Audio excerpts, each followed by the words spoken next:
guys, ilalagay natin isa-isa ang bulitas niya. Guys.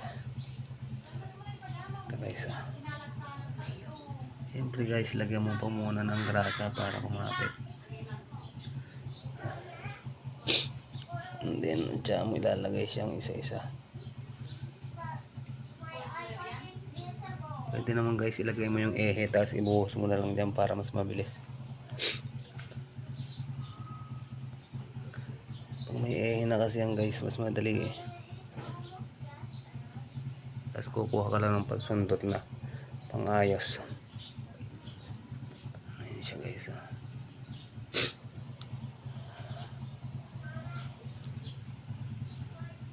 Okay, yan guys. Sa gitna pumunta. Pindutin natin.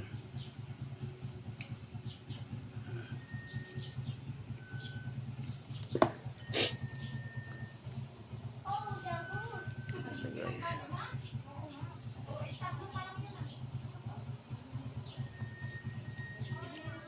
Guys.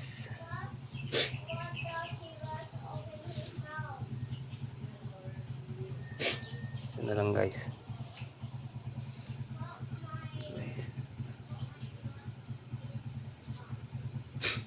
Ayan guys, then lalagay na natin ang axle niya.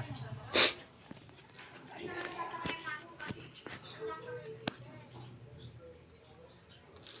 Lokat na axle guys. Ito guys yung axle niya. Lalagay natin.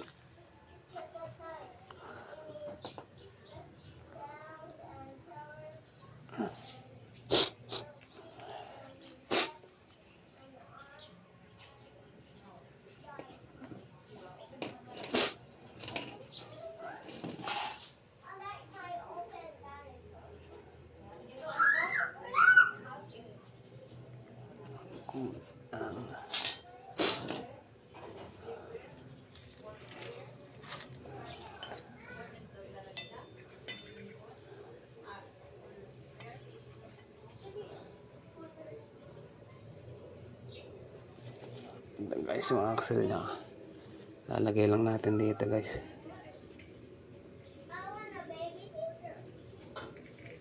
Hindi na yun. Then lalagay na natin guys yung kanyang cone. Itong nut na to. Dito. Yan ang holder ng bearing dito. Ng ball bearing sa kabila.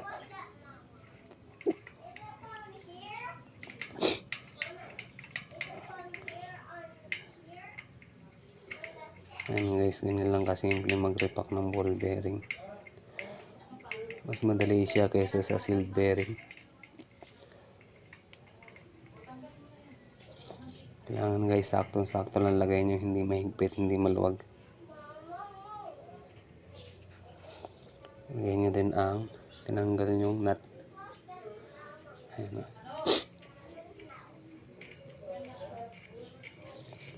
Hindi mahigpit, hindi maluwag. Sakto lang guys.